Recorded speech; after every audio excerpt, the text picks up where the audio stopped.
Good afternoon. এখন বাজে দুপুর 12টা 20। ব্লগটা এখন থেকে স্টার্ট করলাম। Happy Sunday, 31 December. আজকে অনেকের অনেক রকম প্রোগ্রাম থাকবে। কেউ কেউ রাত্রি জাগবে, অনেকেই রাত জাগবে। আজকে 12টার পরে নতুন বছর। তো চলে গেল একটা বছর, সবারই চলে গেল 2023। আসতে চলেছে 2024। তো ব্লগটা এখন থেকে হয়ে গেছে। মাথায় শ্যাম্পু ট্যাম্পু দিয়ে আজকে স্নান করেছি, ঠান্ডা ঠান্ডা করে আর ভয় করিনি। আজকে শ্যাম্পু ট্যাম্পু দিয়ে স্নান করেছি আর পুজো হয়ে গেছে। এখন ভাবছি যে কি করি। তো সেই দিক থেকে আজকে যেহেতু মাস শেষ হয়ে গেছে, মাসের বাজারও শেষ হয়ে গেছে, তো মাসের বাজারের অবশ্যই লিস্টটা করতে হবে। তো সেই জন্য কিচেনে আমি আগে দেখে নেব যে কি কি আছে আর কি কি নেই। কেন কি অনেক কিছু থেকে যায়, যেগুলো আমরা মাসের বাজারে আবার নিয়ে চলে আসি, সেগুলো হয়তো দেখা যায় যে পরে মানে নষ্ট হয়ে যায় বা কিছু হয়ে যায় আলতু ফালতু, যে মানে যেটা আছে সেটা নিয়ে কোনো লাভ থাকে না।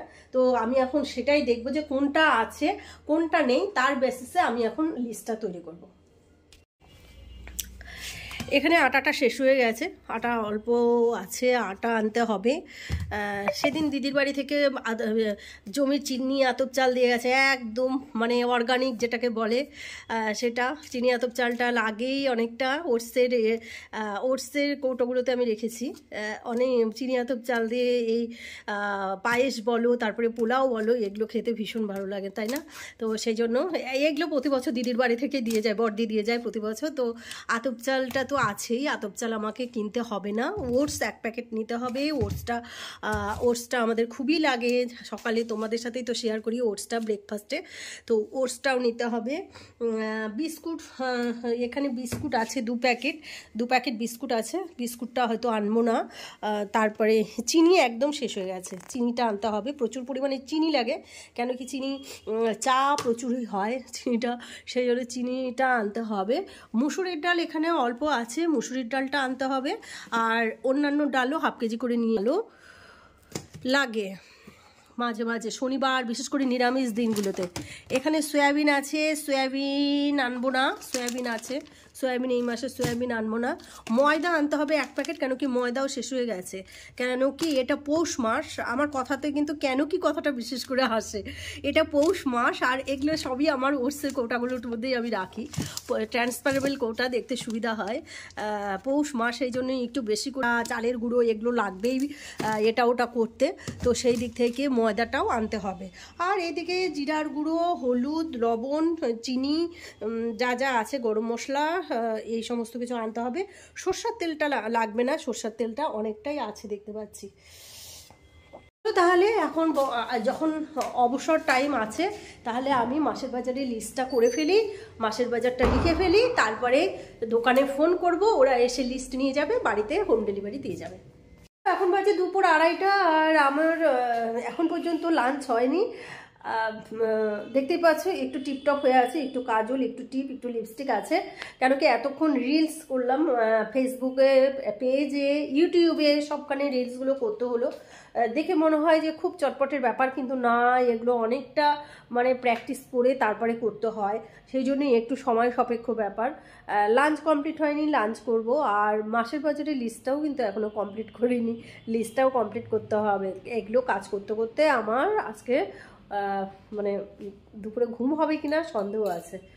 তো চলো তাহলে লাঞ্চটা করে নিই, সকালেও হয়ে যায়। সেই জন্য আমি ভাত এখন কিছুটা মাইক্রো ওভেনে গরম করে নেব, নাহলে পরে খাওয়াই যাবে না। ভাতও গরম করব, ডাল তরকারি যা যা আছে সবই গরম করব। এখন আমার ভাতটা গরম করব, তারপরে অর্ঘ্য খাবে অর্ঘ্যর টাইমে, হাজব্যান্ড খাবে হাজব্যান্ডের টাইমে। বুঝতেই পারছো, তাহলে আমরা দুপুরবেলা লাঞ্চ একসাথে কেউই করি না। কেন কি এক একজনের সময় এক এক রকম হয়, যার যখন সুবিধা মতো সে তখন লাঞ্চটা করে।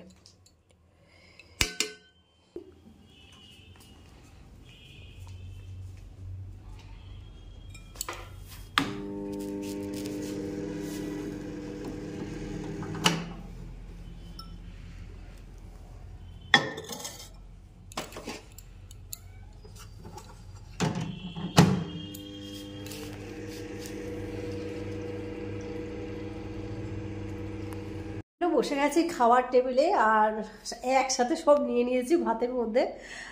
তো চলো, আজকে আমাদের মেনু হচ্ছে চিকেন, মুসুরির ডাল, ধনেপাতা দিয়ে সব সবজি দিয়ে একটা চচ্চড়ি, আর হচ্ছে আলু ভাজা। চিকেনটা ভাতের মধ্যে নিয়ে নিয়েছি, আর চচ্চড়িটা সাইডে আছে, আর ডাল টাল নিইনি। গরম গরম ভাত আর চিকেনই যথেষ্ট, তাই না? চলো চলো, এখন বাজে রাত্রি 9টা, আর এতক্ষণ শুয়েই ছিলাম। শুয়ে শুয়ে ফেসবুকে সমস্ত ছবি পোস্ট দেখছিলাম, ইউটিউবে ছিলাম, ব্লগ দেখছিলাম, বিভিন্ন 31 ডিসেম্বরে পিকনিকে গেছে সবাই, তার বিভিন্ন ছবি টবি দেখছিলাম। এই করে করে দেখলাম রাত্রি 9টা বাজে, আর লাইটটা জ্বালিনি। আর আজকে মানে শুধু রাতে ভাত করতে হবে। মাসিকে বললাম, থাক, তোমাকে আর ঠান্ডার মধ্যে আজকে আসতে হবে না, আমি তো গোপা ক্রিয়েশন বন্ধ আছে, আমি বাড়িতেই আছি, আমি ভাতটা করে নেবো। তো সেই দিক থেকে এখন একটু দেরি করে ভাতটা বসাচ্ছি, 9টার দিকে ভাতটা বসাবো। ডাল তরকারি দুপুরে সব কিছুই আছে, আর চা এখনো খাইনি, তো চাটাও খাবো। তো ভাতটা বসিয়ে দেবো, আর চাটা করব। এই দুটো কাজ এখন আমার বাকি আছে।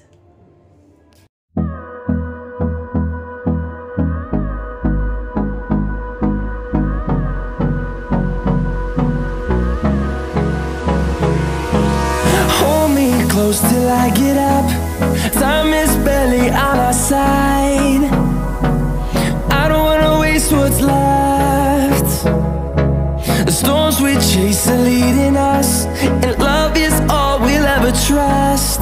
Yeah, no, I don't wanna waste what's left. আজকে যে জলটা যদি একটু উষ্ণ করে না খাওয়া যাচ্ছে, তাহলে মানে গলার ভিতর দিয়ে যতটা দূরে যাচ্ছে ততটা জোরে মনে হচ্ছে যে হ্যাঁ জল যাচ্ছে, কিছু একটা যাচ্ছে কনকন করতে করতে। একটু জলটা উষ্ণ করে তারপরে খাওয়া, আর আমার মনে হয় এই উষ্ণ জলটা খাওয়া না এই শীতকালে অনেকটা উপকারও বটে। তবে হ্যাঁ, একদম কষকষা গরমটা খাওয়া ঠিক নয়, একটু জলের ঠান্ডাটা কাটিয়ে নিয়ে তারপরে। জল তেষ্টা পেলেও জল খেতে পাচ্ছি না ঠান্ডার জন্য, গরম করে রাখছি ফ্লাক্সকে, তারপরে সেই জল খাচ্ছি।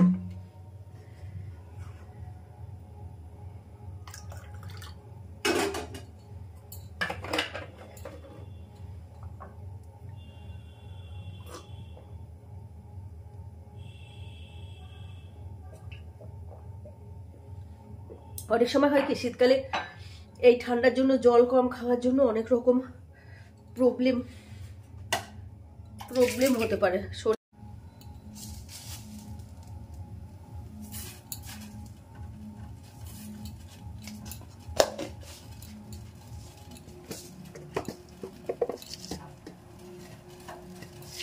আমি যখন চা করি, আমি দুটো চা পাতা দিয়ে চা করি। একটা হচ্ছে, এর আগেও আমি বলেছিলাম যে আমি চা দু রকম চা পাতা দিয়ে চা করি। একটা হচ্ছে এই যে পাতা পাতা চা, এই চাটা, এটা একটা সুন্দর ফ্লেভার দেয়। যদি লিকার চা করা যায়, এই চাটার একটা সুন্দর ফ্লেভার আসে। কাজে দুধ চা যখনই করি তখনই দুটো চা অ্যাড করে করি। এইটা ফ্লেভারের চাটাও দিই, আর চাটাও দিই। এই চা করার সাথে সাথে অর্ঘ্য চলে এসছে। এখন অর্ঘ্য এসে বলবে চা করবো, মা ছেলেতে মিলে দুজনে মিলেই এখন চা খাবো।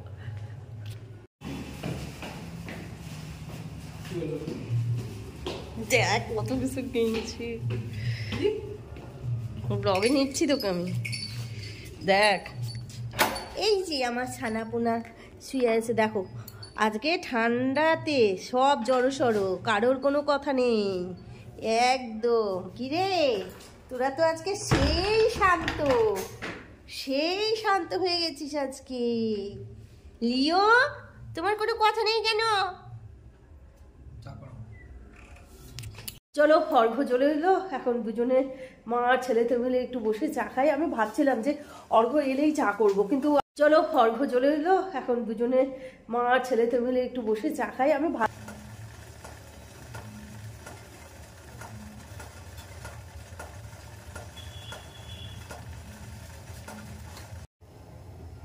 চলো, শীতের সন্ধ্যায় একটু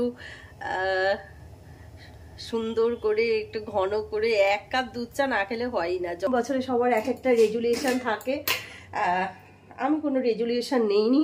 কেন কি, চেষ্টা করব যেই রেজুলেশনটা নেওয়ার ইচ্ছা আছে সেটা আমি প্রকাশ করব না, সেটার সর্বাঙ্গীনভাবে চেষ্টা করব মানে ফুলফিল করার, ঈশ্বর যদি সহায় থাকে। কেন কি জানি কি হবে। 5টা বছর থেকে মানে 5 বছর থেকে চেষ্টা করে যাচ্ছি, 5 বার, তোমরা বুঝতেই পারবে আমি কি বলছি। 5 বছর থেকে কন্টিনিউ আমি ব্লগ দিয়ে যাচ্ছি, কিন্তু মানে 1K ব্লগ আমি দিলাম, কিন্তু একটা ব্লগও আমার ইউটিউব থেকে বুস্ট করা হলো না, বা একটা ব্লগও ইউটিউব থেকে আমি শুনেছি যে ইউটিউবে অনেকে মানে যারা বেশ কিছুদিন ব্লগ দেয় তাদের ব্লগটা অ্যালগরিদম ইউটিউব থেকেই বুস্ট করে দেয়। তো আমার ক্ষেত্রে একটা ব্লগও তাই হয়নি। উপরন্তু আমার ক্ষেত্রে কি করা হচ্ছে, দিন সাবস্ক্রাইব বেড়ে যাচ্ছে, 18টা 19টা 20টা করে দিনে দিনে সাবস্ক্রাইব বাড়ছে, সেগুলোকে সাথে সাথে কমিয়ে দেওয়া হচ্ছে। আমি বুঝতে পারছি না কেন ইউটিউব থেকে এরকম করা হচ্ছে আর কিসের জন্য করা হচ্ছে। তবে আমি ধৈর্য নিয়ে ব্লগ দিচ্ছি, আমি অনেকেরই ব্লগ দেখি। আজকে এই কথাগুলো আমি বছরের শেষ দিনে বলতে বাধ্য হচ্ছি, কেন কি অনেক দিন মানে কিছু বলিনি বা কিছু ইউটিউবের উপরে, মানে আমি জানি ইউটিউব একদম নিরপেক্ষ কাজ করে, সেটা কোনো ব্যাপার মানে নয়, কিন্তু আমি অনেক ব্লগ দেখেছি, সেই ব্লগগুলো আমার মনে হয়নি ভিডিও কোয়ালিটি খুব ভালো কন্টেন্ট, খুব ভালো কিছু, কিন্তু সেগুলো দেখছি যে প্রচুর ভিউজ হয়ে যাচ্ছে। কিভাবে হচ্ছে, কিসের জন্য হচ্ছে, কেন হচ্ছে আমি জানি না, আমার কোনো ফল্ট আছে কিনা আমি তাও বলতে পারবো না। তবে হ্যাঁ, আমি এটা জানি যারা নিয়মিত ব্লগ পাবলিশ করে তাদের ব্লগটা ইউটিউব থেকে মানে বুস্টে নিয়ে যায়, কিন্তু কেন আমার ক্ষেত্রে এই ধরনের হচ্ছে আমি সেটা বুঝতে পারছি না। তবে হ্যাঁ, চেষ্টা করেই আছি, দেখি কি হয়। মাঝে মাঝে হাল ছেড়ে দিই, আবার মাঝে মাঝে ব্লগ করি। যেহেতু এটা একটা আমার নেশা হয়ে গেছে, সেই জন্য পারি না ক্যামেরার এপার ওপারে তোমাদের সাথে কথা বলতে বলতে আমার একটা মানে অভ্যেসের মতন হয়ে গেছে। 2-1 দিন হয়তো ব্লগ দেই না, তারপর আবার মনে হয় না আবার স্টার্ট করি, আবার নিজের মনের কথাগুলো তোমাদের সাথে শেয়ার করি। তো ঠিক আছে, বছরের শেষ দিনে ইউটিউবের উপরে একটু রাগান্বিতই হলাম আজকে, কিছু করার নেই। জানি না 2024 আমার ক্ষেত্রে কেমন যাবে, ঈশ্বর ভরসা, আমি বলতে পারবো না। তবে ঠাকুরের কাছে প্রার্থনা করব যেন ঠাকুর একটু মুখ তুলে তাকায়, ইউটিউব অ্যালগরিদম যেন আমার চ্যানেলটাকে একটু বুস্ট করতে সাহায্য করে। চলো আজকের ব্লগটা এখানেই রাখছি, এরপরে 2024 থেকে আবার নতুন ব্লগ দেখতে